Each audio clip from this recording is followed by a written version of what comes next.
Well, hello and welcome to the Church Office podcast. My name is Gavin Smith, and it's a joy today to welcome to our Admin and Ops podcast. We love talking about the work of ministry behind the scenes, and thank you for those who've written in saying, "Have you disappeared? Are you okay?" I seem to have gone off the radar for the last month, and I'm back. We're here. It's just been an incredibly busy time, and I'm sure if you're involved in any kind of church ministry and church leadership, the run up to Christmas and all that we're experiencing now in this time is nuts. And so I had a few people cancel, a few people getting stuck in America who I was going to interview. So we're back, and I couldn't think of a better person to jump back into than Jonathan Wright. Mate, welcome to the podcast. Well, thank you for having me. It's a real pleasure and a privilege to be here.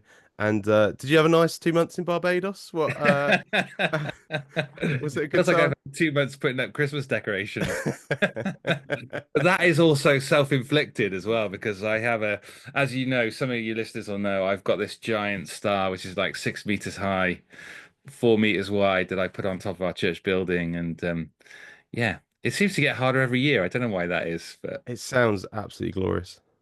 we have 50,000 cars that drive past us on the M4 or the motorway. If you ever come into Wales, there's these horrible tunnels that go from like 3 lanes, 4 lanes down to two. And our church building is literally right next to the motorway. And so I'm pleased. I want somebody to get saved and to say, I came to church because I saw that star. That's It's been amazing. I love it. it's been on the roof 5 years, and I don't think we've had one yet. But I'm hopeful. I'm Would you praying. say it's the light at the end of the tunnel? Yeah, you could say that. You could say that. Yeah, we had we did this kind of marketing thing, and maybe this will kind of fit into you, John, and your background in marketing. But we did follow the Newport Star with the idea of like following the star to come to the carol service. Yeah, people come, and people always say to me, they stop me saying, "You that church with that giant star on the roof? We love it." And I just hope our church loves it as much as everyone else outside in the community. It's That's brilliant. It it's sounds fun and absolutely games. amazing. It's funny games, and we've recently just opened up a new coffee shop, sort of end of October, and we were doing conferencing, and then the elders and the management team decided to make a change from that. Coffee shop's running, mate, and it's going better than we thought. It's going good, and but it's just been surprisingly busy, just to kind of get everything set up and going. So It takes, these things take time, don't they? But I imagine this coffee shop's a real blessing to the community. yeah. And yeah, it's amazing the sort of conversations that can end up happening just by doing and taking a step of faith and doing something like that. So that sounds amazing. It's good, mate. I'm talking about myself, and you're my guest. I haven't even asked you a question yet. Before we get underway for our podcast and chat to John, I need to tell you about our brilliant sponsors, Church Suite, and we are grateful for Gavin and the team at Church Suite who sponsor our podcast and have supported the church office behind the scenes.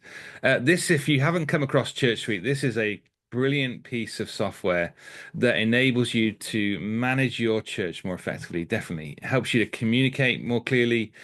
There are numbers of different modules. So if you've got child check-in to planning center to thinking about how you just manage your databases, workflows, DPS checks, there are so much, isn't there, in this. John, you guys are moving towards this Church Suite. You've heard a lot about it. It's useful for church administrators, isn't it? They love this software. Oh, we've really been enjoying getting to grips with it. There's a couple of modules that we use already with the calendar and the events, and actually they've served us so well. And I just love that idea of having all of those things under one space. Yeah. Having it all within in one area that you can access, and it's easy for sort of church staff, but also church congregation to Yeah. navigate. It's great. There's an app for church members to use. They've just updated all their child check-in. So from two church administrators using this, please do check it out. And we wanted to say a huge shout out and a huge thank you to Gavin and all those working at Church Suite. Do a fantastic job. John, tell us where you're from and what you do for a living. So my name is Jon Wright, and I work at Frinton Free Church. So I'm the operations manager there. and I'm coming up to my first year there, so fairly new to the role, but this year's been just an incredible blessing. And yeah, it's been amazing. I love the diversity of the role. I love the sort of the different things that you end up getting involved with as part of that role, but equally knowing that it's all for the gospel and it's all for a good cause. Yeah, it's amazing. It's a real encouragement. It's great. So you're just almost at first anniversary point, and what did you tell us a bit about your background? Because you were working at Cornhill before the Theological College in London. So Yes, so I came to Frinton Free from Oak Hill College, which is a theological college in North London. So that was brilliant. So I was there for about 3 years or so. Before that, I actually bought furniture for a living, okay, for a cool. for a national retailer. That was cool. And then before that, I was a lifeguard. So there's all kinds of yeah, various roles and occupations, but it's I think operations it's so diverse. You can kind of bring all kinds of different Yeah. experiences into it, because there's so many different things that you end up getting involved with. I love that. I love that. Jack, who works for me, and he's taken over the kind of the running of the coffee shop. He used to sell limousines to people, and it was just Oh a wow. random job, but it's like, oh, that is so cool that the skills, some skills that he's had has helped him develop into, a great person in the coffee shop, dealing with people, and there's all these things, isn't there, that just sort of take you on your journey to make you who you are and effective in the work. So it's great. Well, mate, it's great to have you on. And we connected via the UCAN conference in the summer, Yes. and you came along and played the guitar and served in so many different ways. It was great to spend time with you. And has your UCAN sort of partnership and membership been useful for you as well?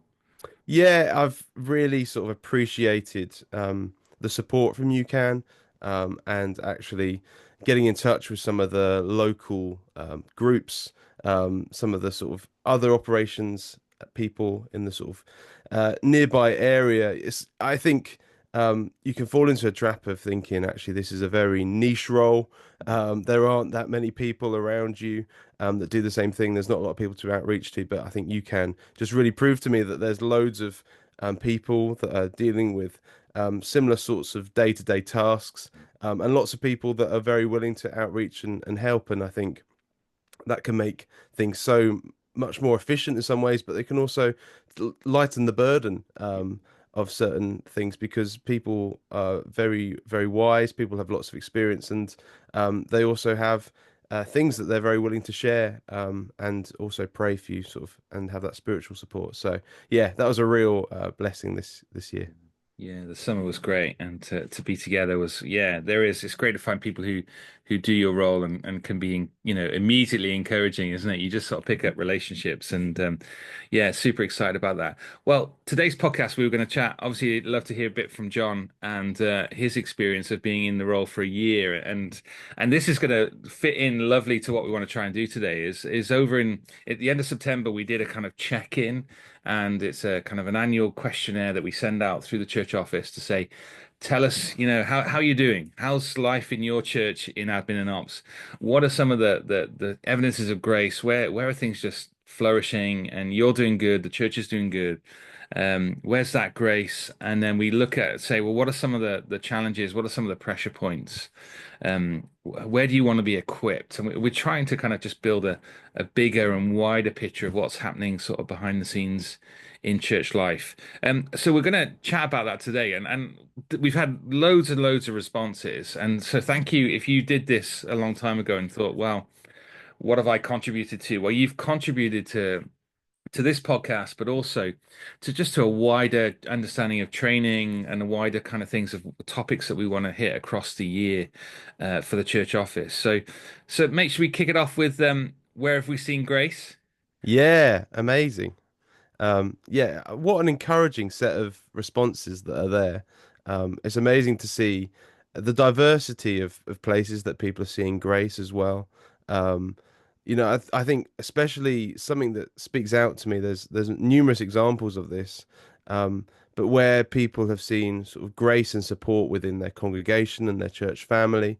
Um, it's just such a blessing to know that, you have that support from the people around you and the people that you're sort of serving to and working alongside to sort of run the church. And I think especially it being in my first year, I felt that Yeah. quite heavily, stepping into the shoes of someone that was amazing and sort of handed over so well this role, and feeling the responsibility of that in some ways, but just sort of constantly being uplifted by the church family around you. I think that's a it's great, isn't it? The last previous year's check-in, people were saying it's been hard, volunteers and folks serving in the church has reduced. And we certainly saw that trend, didn't we, since COVID of like, okay, people dropping out and reevaluating where they're at. But from looking at the responses and I guess looking at our own church and my own, experience of churches locally, that there is a change there, isn't there? There's like a new life in coming back to say, right, yeah, I want to get involved in this. I want to serve. I want to support this ministry. Um, and there is no better way of blessing a church administrator than coming to them and saying, how can I serve? What can I do? That's amazing, Um, isn't it?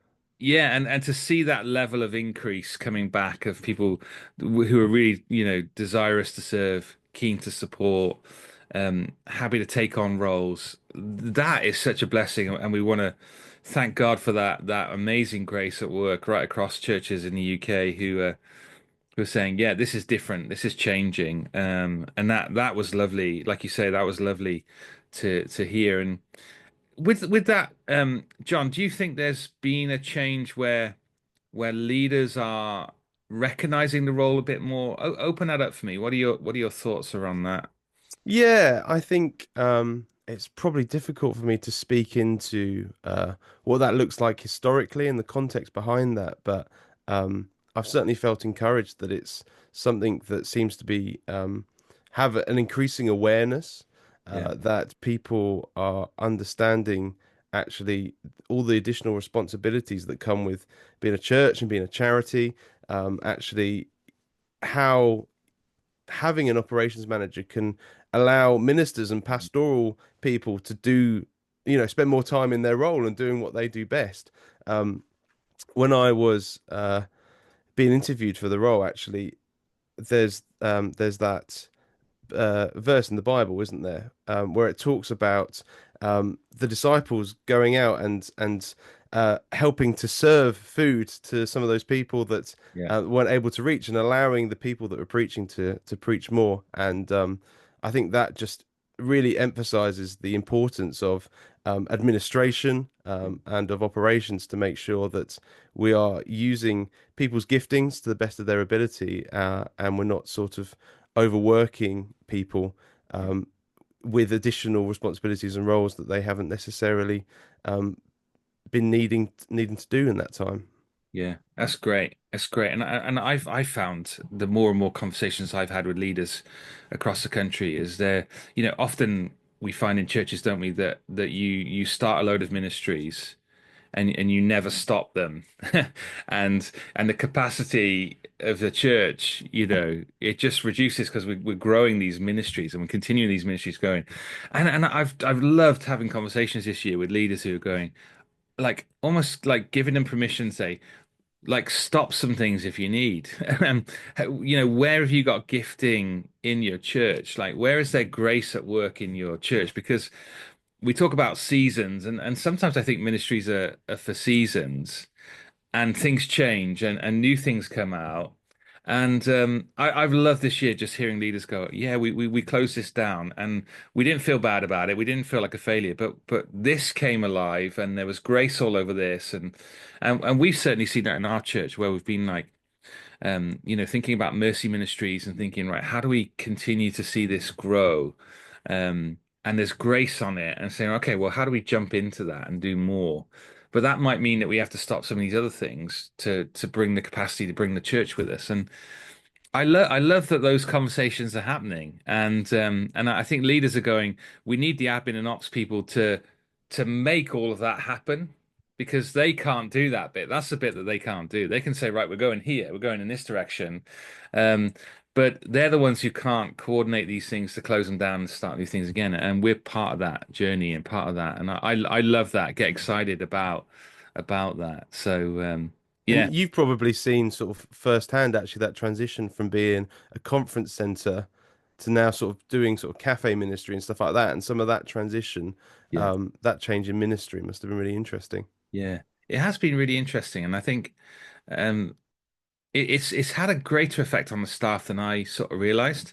Because the coffee shop has just kind of gone right in the middle of the building, right in the hub of the building, which everyone would have access back and forth all the time.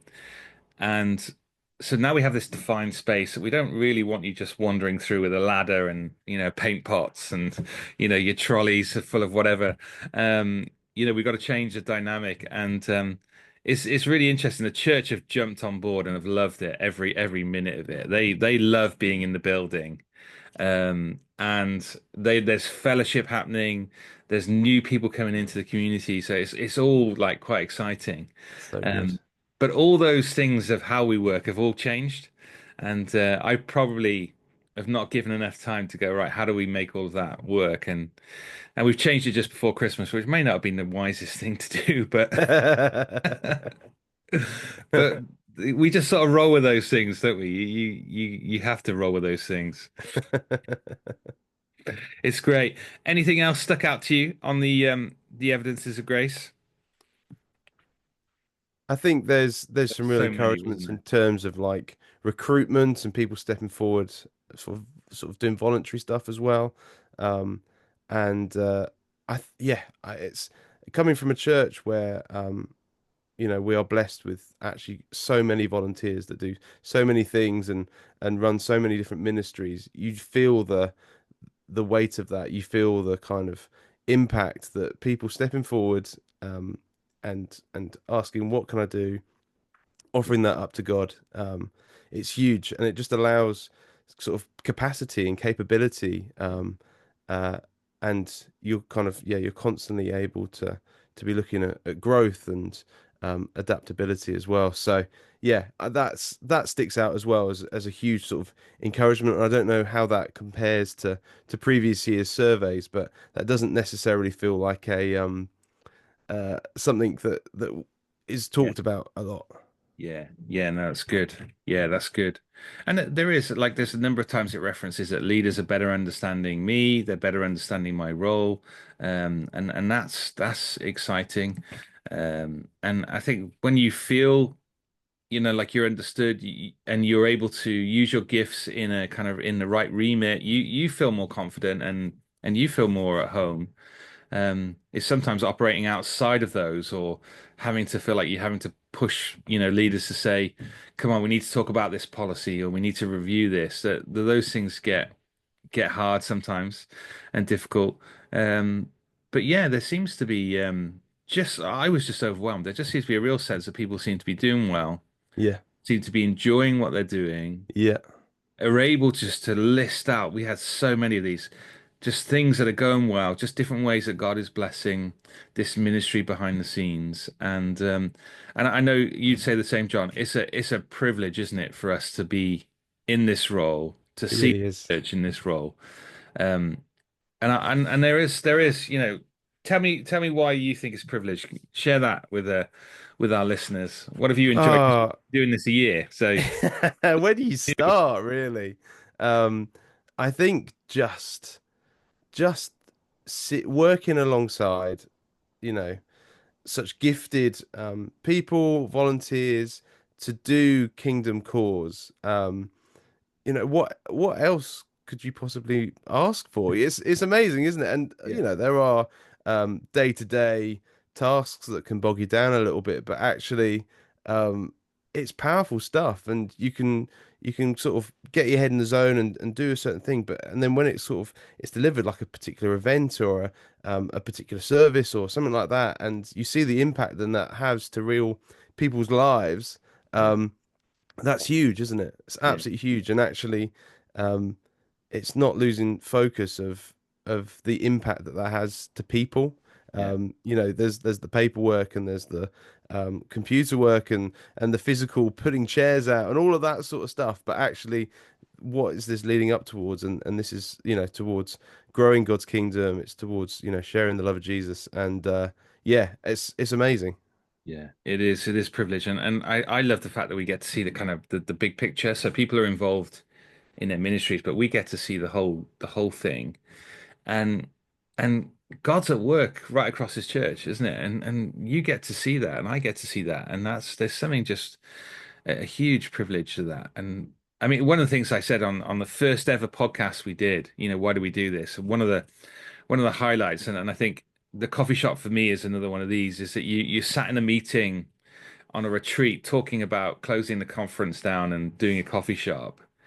And then, 9 months later, that conversation that you were started with has now come into fruition. Yeah, And there's grace and people are coming and there's yeah, fruit that's already starting to show. And you're like, yeah, we've seen behind the scenes of all the steps that have gone on of yeah, the building work and the training of staff and the recruitment of people and volunteers and the buying of all the furniture and the thinking that goes into all of those yeah. things of creating space that there's I've seen all of that journey where maybe a church member just hears an announcement about what the decision is and then they come to the coffee shop. They miss all that. And there's just something lovely about being part of that. So And often I find, being part of a team like that, whatever you sort of first picture and first imagine, actually what's delivered can be like 10 times better because you've got the wisdom and the experience and the work of all of these people around you that have gone into that and that time and effort. And it's kind of just delivered something that you couldn't even imagine initially at that start of that conversation. Yeah, it's so true. It's better than you expected, isn't it? Because yeah, and I love that God gives us gives our church so many different gifts. And yeah, part of our job, isn't it, is just connecting those gifts, drawing them in. And I love the sense that you're talking about there in terms of team. Um, let's move on then to some of the pressure points in the role. And it'll be interesting to see the contrast here because, I've been in January, I would have been on our staff team for 21 years. And like, Wow. that is just nuts, isn't it? I'm slowly falling to pieces, but you're in it as the first year and you're like super excited and loving life. It'd be interesting. What are some of the pressure points for you? And maybe I'll share some, and then we'll look at some of the responses. What have you found in the first year? I think one of the things I've had to work really hard with in this first year is, I guess, setting that boundary between, what is my responsibility as an employee, what is my responsibility as a volunteer, and then what is my responsibility as someone that just goes to church, Yeah, as a member of the congregation, and trying to find ways of kindly putting the right barriers in, so that and I guess trying to see within myself where I think those barriers should be. yeah, um and there may be places where things I've been a bit too generous, or maybe I've been a bit, I've kind of been a bit too harsh with that barrier. And I yeah, guess trying to settle into a healthy rhythm and a healthy place of communicating what happens. And I think not just doing that with myself and other people, but kind of actually within my mindset as well. I found myself one of the first sort of Sundays after getting the role, sort of sat there, engaging with the worship and the sermon, but also in the back of my mind, and maybe this is my sort of lifeguard experience, but mm, thinking, well, what if there's a power cut? What if there's, what if something kicks off and, everyone's going to look to me and kind of always being a little bit on standby in case something yeah, yeah, happened, and actually sort of trusting in your instinct that you can deal with that, and also knowing that God's in control of it yeah, all, but also making sure that you are disciplined in going, no, well, today I am a member of the congregation. I'm going to engage with the sermon. I'm going to, engage with the worship, and not sort of let those other elements of my life creep in on that. So I think that's probably been one of the biggest um, things that I've been navigating. But in the same way, that's been really good as well, because that's a healthy thing to be doing in yeah, your life across multiple yeah, aspects of it. So, but I think that's something that particularly highlighted to me. yeah. And you touched on a really good point, and it's so great that you're already thinking that way and chatting that way because when you do start in a role, it gets mixed, doesn't it, between your family, your work. If something goes wrong, or there's a hard conversation, it affects everything, and suddenly you're coming into worship on a Sunday morning, and you're just not engaged, and that is a danger, isn't it, to feel that disengage, and also for the church, isn't it? We talk about this a lot on UCAN conferences and meetups with other admin and ops staff, isn't it? You can't control the people that come to you on a Sunday, and this is the day that they see you. The rest of the week they're so busy, Yeah, and how do you handle that? And actually, your mindset and what you're saying there is so right. Am I willing and happy to receive those things on a Sunday? Am I not? What is my strategy to go? yeah. Would you email me, or rather than have this conversation now? And you want to kind of start the church to get into that pattern, And Um, it is really hard because, there's some people that are so busy in the week. Actually, this is the best opportunity to talk about something or work something through or work out those plans. And sometimes, it may well be actually the most appropriate time to do that. But, is it most appropriate for me and what I'm doing and how I'm doing? You've got to balance those things up, haven't you? yeah, yeah, and family and stuff like that is Yeah, so important. Yeah, yeah, it's good. I think that's great. I think that's great. I think one of the other things that has been a bit of a pressure for us is that, um, getting policy through trustees, mm, working with pastors, particularly in relation to policy. And what I've found is you have to be extremely patient to work that through. This is not something that they find life in. This is not something that they always go, yeah, we need this. Um, but there's a growing sense of actually how do we continue to bring this before them faithfully, but yet doing it in a way that's patient, that's gracious, that understands the world that they're in, and the challenges and pressures that they face as shepherds, if you like. And yeah, and so I can come with my agenda sometimes, and wanting to get these things done. But it's just going, okay, we just need to be patient. We just need to work this through. And I think sometimes I can put pressure on myself, thinking, well, I wanted this sorted by the end of the year, or I wanted this done by then. And these self kind of targets that then I kind of put out to other team members that I expect them to kind of follow, and realizing that they may not, and most of the time they don't meet my expectations. But also be thinking, why did I set a deadline for myself to get this policy done? Yeah, it doesn't need to be done now. And so just thinking about those things um can help. So we can put our own. I was thinking about that pressure thing in some of the answers. There's some internal ones and there's yeah, some external ones. And yes, but also we're the ones who are filling out the Charities Commission, annual returns, and we're ticking boxes to say, oh yes, we do have a volunteer policy, and we do have this, and okay, what's the shape of our volunteer policy looking like at the minute? But okay, hang on, I'm not sure it's fully where we want it to be or where I want it to be. There can be that sense of pressure, yeah, and certainly people have kind of experienced that. In terms of pressure, the other things that's come up quite a lot is time, isn't yeah, it? Expectations, yeah, and workloads and things like yes. that. How have you found the first year kind of adapting to demands and needs of the church?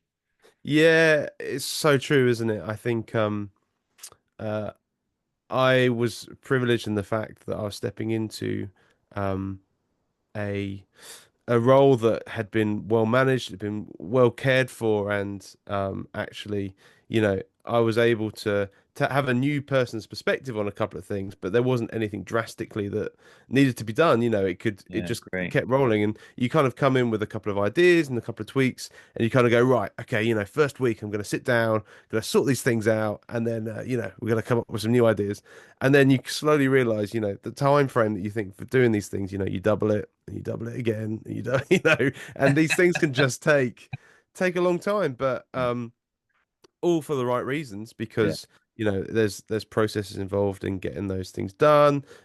There's also other really important parts of ministry that happen around that as well. And actually, where should the priority be? Should it be the new sort of alarm system that you're trying to put in, or that person that's just come in off the street that needs some pastoral care or needs to have a chat with you or something, and actually we're in a people business, aren't we? Yeah, And yeah, so yeah. being distracted for all the right ways.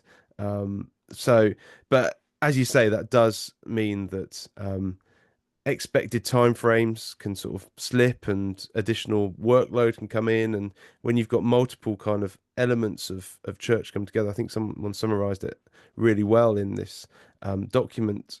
Actually, you could end up with five different things from five different people landing on your desk, Mm, all expecting the same deadline. yeah. And actually, none of them know. If they'd have known that everyone else was asking for it, then they would probably have shifted it. But you kind of all of a sudden get that overwhelming feeling that, oh my gosh, I've got all of these deadlines for different people. They don't even know that I'm doing that work for people, and I'm grateful I haven't felt it to that extent, but can completely sympathise with the person that shared that. Yeah, yeah, you can see that. I think that makes a good point. And you're right, because we get to see the big picture and we're involved in lots of things across the church. There are demands that come in lots of different directions, aren't there? And you're right, and someone who's working on their one ministry says, I need this by Sunday, um, is unaware, isn't it? Totally unaware of what else you're carrying, and how do you communicate that without kind of grumbling and complaining, but also wanting to serve. I don't know if I'm very good at that. Yeah.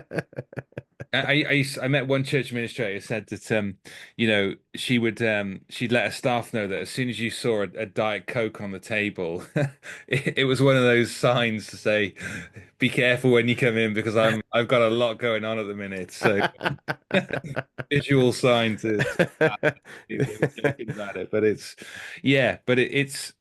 again, we want to work with people well on our teams and our volunteers, and being open and talking about where you are finding pressure, Mm, um, because we can all be a bit martyr-like sometimes, can't we? And I certainly can. And take it mm. on, take it on, take it on, and then I just kind of end up imploding, don't I? Because you cannot physically just get everything done. And so how can we have conversations along the way, and check-ins? And if you're a pastor listening to this podcast, then consider it your job to check in on your admin and ops staff. Consider doing that this week as you think, oh yeah, Christmas is busy, but the admin and ops teams are maxed out in this season. How can you serve them, encourage them, and bless them? And I know our guys here and some of the pastors and elders here have stopped and said thank you. And that small little bit of encouragement in the middle of a day, some point, has made a huge difference to me, going forward. So yeah, it's It good. turns out, Christmas is it's a fairly major part of the calendar, isn't it, for churches? Quite significant. Yeah. It's quite significant, Yeah. yeah. So but yeah, it's I think that encouragement, isn't it? And that opportunity to just stop and reflect and ask that question is just so important. Let me just pause it there a sec. Someone's just walked in. Hang on. So I've got the cat as well. So one of the things on the list that came through a couple of times, is the management of buildings, and like particularly people who've got listed buildings. That's a huge hassle. It's a huge pressure point, having to jump through lots of hoops for that. And I often talk to Anna Wood, who's one of our trustees, who's got a listed building, and I feel like the constant headache that she has of stained glass windows and the upkeep of them, and the huge amounts of money they've just spent on doing the thing up. I can't quite believe. Um, but as budgets get tighter as well, this is definitely a pressure point, isn't it? Mm. Yeah, I don't know what kind of building you've got, John. You fairly modern? It's a fairly unique setup actually. So we have a kind of a main sort of sanctuary building that's sort of grown over time. And it's at the corner of the high street in Frinton. So Okay, actually, really? we've been really blessed in the fact that we've been able to, over time, buy two shop fronts next to it. And Okay. then those have been knocked through and then combined and joined. So if you go inside, it's a bit of a maze, bit of a warren, but it means that there's loads of kind of strange sort of flat roofs and bits that join it, and lots of kind of corners where Yeah. You kind of get a bit of a build up from the pigeons and stuff like that. And so it does pose its challenge, although it isn't a kind of traditional old school kind of listed building. Actually, the way that this building has grown in an amazing way and really serving the community actually poses the challenges in these kind of sort of gullies and sort of strange sort of peaks and stuff that have developed by opening up this sort of space. Yeah. But it's yeah, having to kind of fit church ministry within a certain building kind of helps kind of to frame it, doesn't it? It helps you to think, well, if you were sort of running this event, actually, what sort of atmosphere would Yeah. this happen in this sort of space, or your traditional church hall, or a Yeah. coffee shop style, or a youth center. Um, but it can, for a church administrator or operations manager, it can pose you a little bit of a headache day to day, and that's reflected in some of the responses here, isn't it? Actually, Yeah. when you're trying to get on with ministry and you're trying to do stuff, having to fix that leak in that roof, or Yeah. trying to battle with dealing with sort of listed stained glass and stuff like that, can just be a bit much at times. Yeah, yeah, it is, and then if you think about all the kind of funding applications that I know some church administrators and managers have to do, it's a big piece of work, and you almost wish you had a fundraiser in the church who could take this on, or, and I guess if you're building in, bigger buildings, bigger extensions, you might consider, hiring a consultant to do some fundraising. I know churches that have done that and had some success, but yeah, there's a whole range of things, isn't there? And I mean, just upkeeping a building, I just think, right, what's the percentage of time that I spend thinking about the building, managing the teams that run the buildings, thinking about the supplies and the atmosphere and how we serve folk? It's probably a good 30% of the time, if not probably more. It probably needs more, Yeah. but it's also the first thing on the list when you get busy that drops off. Yeah. Oh, absolutely. And it's even stuff like I mean, I was incredibly grateful that the timing happened like this. I think the person that I stepped into the role wasn't, but the boiler at the church packed up 3 months before I started. Mhm. So I knew I was stepping into the role. And bless him, the gentleman that did the job before me got that all sorted, brand new boiler, full heating system, all of that stuff. But when it's October, November, it's a bit chilly and the boiler's packed up. You need to get that sorted, don't you, Yeah, yeah, before anything else gets done. And it's the same with a bit of a leaky roof or anything like that that impacts the space that allows something to happen and be facilitated in. If the building's not up to holding the church ministry, then you've got a bit of a problem on your hands. But when you're kind of dealing with that grey area in between, where you're sort of upkeeping and maintaining um, where you put your priority actually is really hard, isn't it? yeah, it is. Yeah, yeah, and you can feel, yeah, in some of the responses just the huge amount of pressure that people feel in relation to that, and you're right. Not every church has, if they've got an administrator or church manager, they don't always have loads of facility staff to help. And I think of some of my friends who, are in churches where they've been trying to recruit a part-time facilities person and they haven't been able to. And we end up picking up some of those things. And I think that's the reality is you end up picking up different people's job descriptions as well in the role. And I think it'd be fair to say that that came back through the feedback. And yeah, sometimes it's like I love a day that's totally different. Like, so I joke about the Christmas decks. I love doing Yes. with the maintenance team and taking 2 days out of the diary and just launching into that. And I Yeah. love Christmas and I love that. And it's great to be not sat at my desk doing stuff. And Yeah. um, but you can't do that on an ongoing, regular basis, No. and yeah, I'd love to kind of factor that in where I can to help the chairs or something like that. So the building is a pressure thing, and then if you take the building, storage is a pressure point. I was just thinking this week, our food bank manager is pulling his hair out as more and more kind donations keep flowing in, and you go, we're so grateful for this because it feeds, thousands of people through the year, but where on earth are we going to put it? And Yeah. Yeah. run out of space, and that certainly happens in our church, definitely. Yeah, which is I've funny. always thought that with the food bank, you kind of, there are times of the year where actually you kind of give to a food bank, and it's kind of almost a tradition or a cultural thing, isn't it, Yeah. to give at that time of year. But actually, from a food bank perspective, they're grateful for anything. Yeah, yeah. But you maybe throughout the year, a sort of steady donation process Would would be be helpful nice. from a storage perspective. Because you go from like harvest and then you come into Christmas. Yes. Man, we majorly maxed out, and then by like June, July, you've run out of stock, and you're like thinking, are we going to buy some stock to feed people this year? Yeah, I imagine that's really difficult actually. It's interesting to see those trends, and yeah, it is fascinating.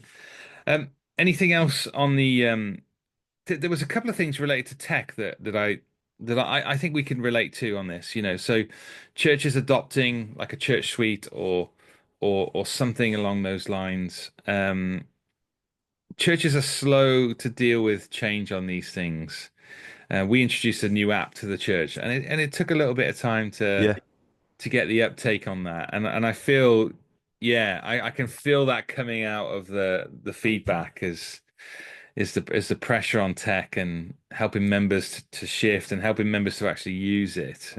Is hard. What have you found on that? Yeah, I think especially if we think to where some of the churches or sort of church culturally was before the pandemic, and that move of everything kind of moving online, not meeting in person and stuff like that, and the amount of work that went into online services, live streaming, Yeah, um, yeah, bolstering up the ways that people can kind of access files from a cloud and stuff like that. It's remarkable, really, isn't it? But that comes at a cost of, feeling a little bit behind or a little bit overwhelmed at times with, the amount of systems that are in place now to sort of enhance the digital side of church. The amount of ways that you feel like you need to understand different sort of user interfaces, and equally, as charities, churches don't have the finance to be pouring in and creating a bespoke app that encompasses everything. We're using different resources, different plugins from different companies, and trying to piece them together in a way that represents the church, our church online. But uh, that doesn't always come with consistency because you've got different companies representing different things, and I think that can be overwhelming both from a perspective of implementing that and working out what the wisest way of representing that is, but also from a user perspective, especially if they sort of don't have a lot of experience outside of the church context of using some of these things. It can take time and it can take real investment to make sure that people are on board with the way that it's used. And actually, we're at a transition point, certainly at our church, where we have people that are fully online. We have an online service, we have an online bulletin, yeah, we have sort of all of this stuff that you engage with church online. But actually, some people do just prefer a paper copy of the bulletin, and they sort of want to pick that up at the service, or they want that posted out and stuff. So you end up duplicating in some places because of that. And I think it's important that we serve people best. But it's really interesting, isn't it? The way that we, as sort of different people, embrace technology or navigate technology, and how, as a church, we best share that with people in a way that makes our work efficient, but also doesn't make it so that people don't feel like they can access or embrace. yeah.